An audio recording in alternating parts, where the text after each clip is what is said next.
All right, hey everyone, Steve here back on the layout. Welcome back, and this is going to be part 2 of the series transitioning my scenery into the Helix. And I appreciate those who dialed into the first episode. Appreciate those comments, feedback, and suggestions. They're all very helpful. And if you didn't dial into part 1, I'll go ahead and put the link down below. It was more along the lines of building the structures and kind of getting everything mocked up and glued in place for the most part. This part is more along the lines of scenery. And as you can see, we've kind of started already with, we've got our plaster cloth here on both sides of the bridge. Might end up doing the other side a little bit, another pass here underneath. A little bit smoother, maybe a little bit more of an angle still. A little bit flatter, so it kind of looks like it's purposely graded on like a 45-degree angle. But so I've got that in. I'll go ahead and move these beams out of the way. Also, I added another layer underneath this bridge overpass. I thought it was a little bit thin. I still think it's a little bit thin, and I might actually add another layer before painting. Or I might add beams, but I think more bridges these days are solid concrete, and the beams are a little bit, I think a lot of them are a thing of the past, just from what I've seen in a lot of these flyovers and bridges.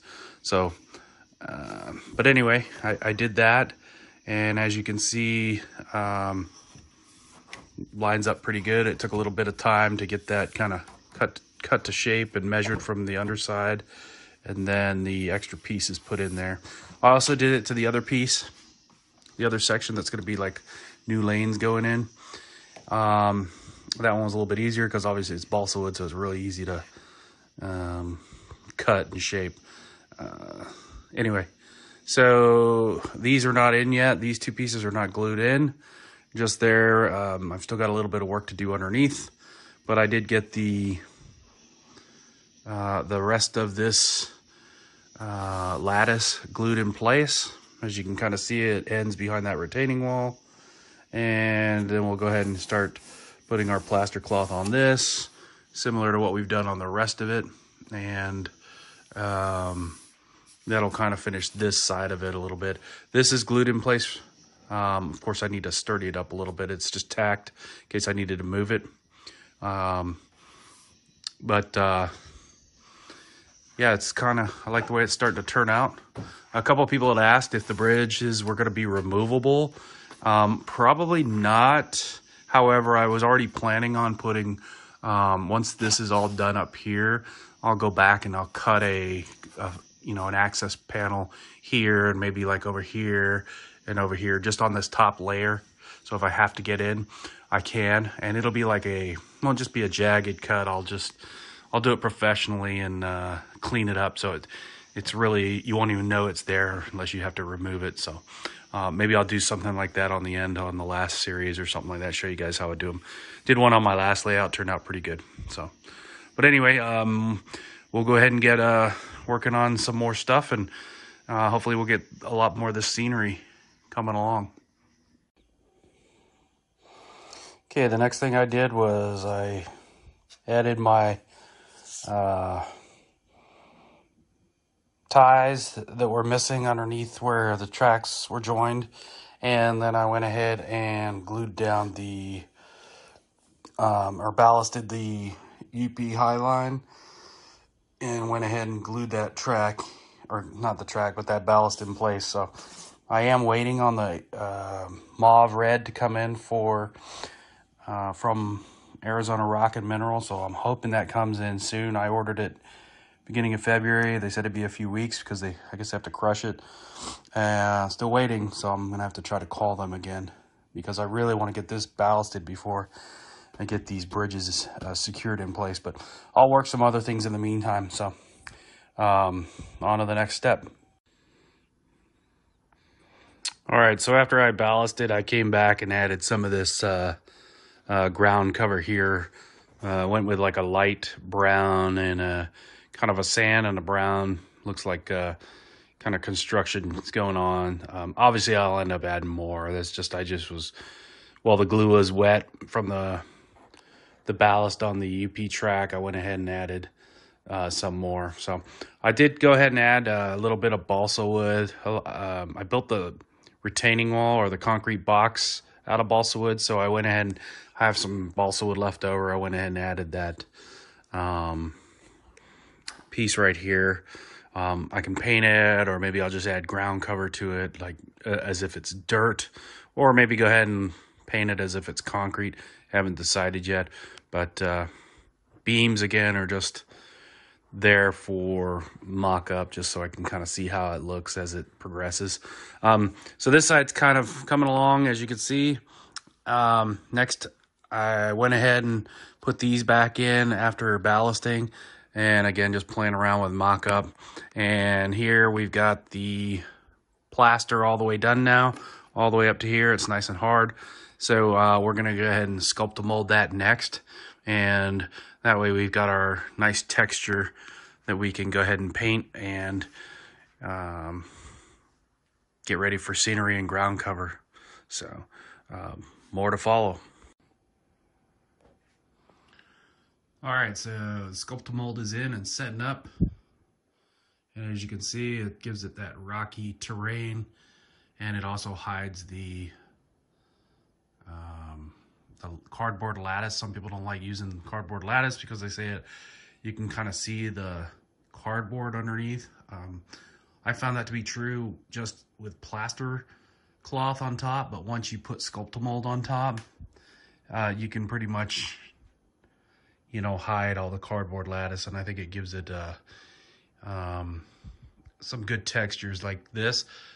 Pretty much just use a odd shaped piece of wood and put clumps of it on, spread it really good before it sets up, and then later I'll come back once it starts to kind of set up. I'll take a big flat paintbrush and just kind of knock the tops down, flatten it a little bit so they don't have like these hair looking, I don't know,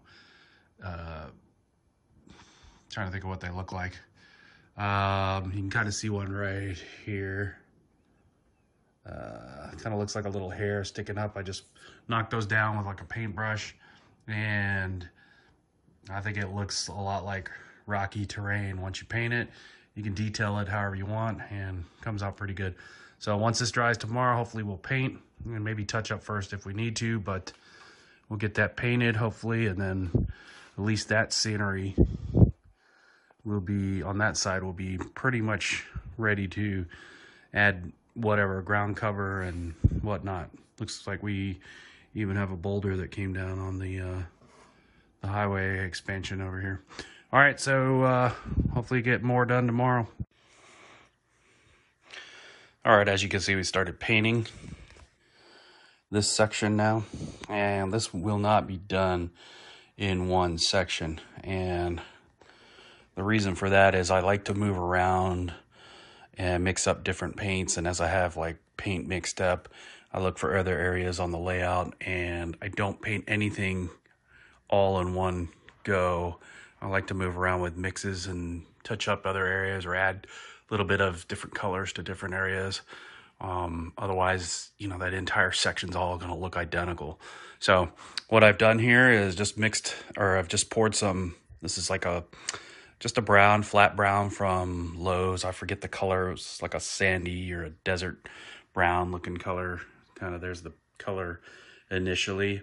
I took this paintbrush right here, and, I'll just basically start dabbing areas, moving around. Obviously not trying to get the entire area. Just move around. Maybe I probably did about 50% of it with that base brown. And then all I did was I took some dark brown. In fact, it's raw umber, sorry.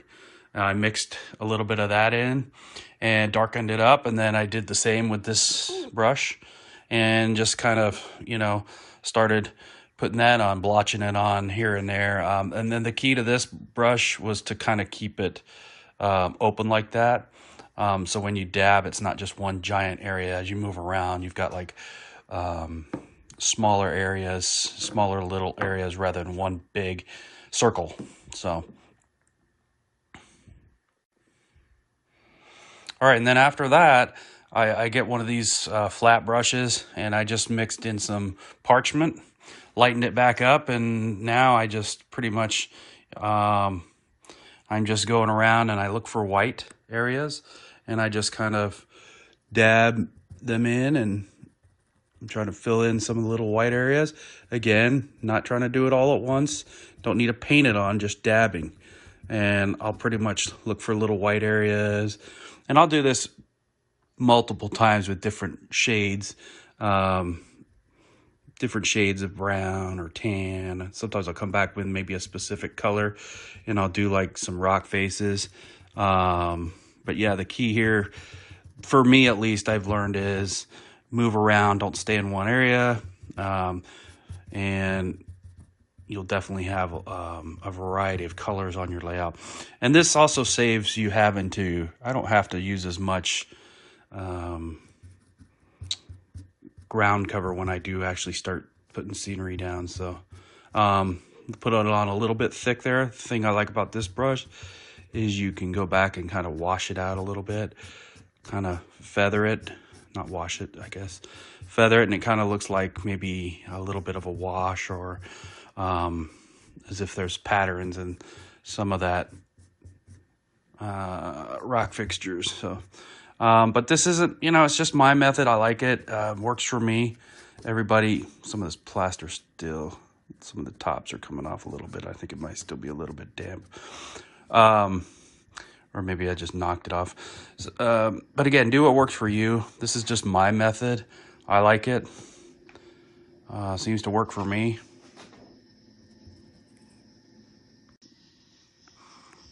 And the other thing is changing angles frequently, so you can kind of definitely see from a different angle. Because a lot of times, like a lot of these little white areas for me, I'll start to cover a lot of them up, but then if you change angles, you'll see a lot more, or see new ones. So, and again, like I said, you're not trying to get it perfect the first time. There's definitely a lot of little white caps that I will end up having to paint over, or put shrub over, or ground cover, or, I mean, a lot of the rock facings do have white in them. So some of the rocks do have white. So it's not uncommon to leave some white. But again, just like I said, do what works for you. And as you can see, changing angles, you can see some more of that different areas of white that I still need to get. Need to get over there, obviously, inside the Helix, and touch up that one area. And then, of course, down here between the sound barrier, or whatever they're called. I think it's called a sound barrier, and the ground. So, and that's why another reason I like changing brushes too, because there's certain things you can do with some brushes, and other brushes are better for covering large amounts, or starting, getting your base going. But anyway, just wanted to kind of show you a little bit of my techniques. I know some people have asked before. I've done my whole layout so far. Yeah, these are a little bit damp, at least some of the caps. So I've done my whole layout this way, as you can see. For those that have been following, you can see the scenery that I've done this way before, and I think it comes out pretty good. So, but anyway, that's a little bit of the painting, kind of show you what it looks like from over here. It's got a little bit of a glare right now just because it's still wet, but once it dries, it'll definitely it'll kind of look like the rest. And of course, you got to come around and look at it from a different angle, because you always want to look at it from different perspectives to make sure it looks okay. I think it'll look good when it dries and we start adding ground cover. But yeah, that's probably going to do it for this episode of the scenery. I'm going to leave you guys with a question here in a second. Got a question here that a viewer pointed out. I'll set up for that, and then we'll close the video for this week's series. All right, last thing real quick. One of my viewers pointed out, great point, I missed it, on Google Satellites. It's actually two different overpasses here at the 15. One's eastbound, one's westbound. I thought they were connected, but they're actually connected just past the tracks. So I have the room to do it. I was thinking about maybe adding another set of lanes. I've got the room to do it, definitely, as you can see. Just what are y'all's thoughts? It wouldn't take much to move these bridge piers, and then I would just have to do a little bit of modification to the scenery here, and I could always have, like, you know, some new lanes going in over here like the other side. It's a little bit of construction. Kind of wanted to have a construction scene anyway because I've got a lot of construction stuff on the layout. And but let me know what your thoughts are. Leave it as is, splitting this up east and west, or leaving this one direction and then having identical on this side go in the opposite direction.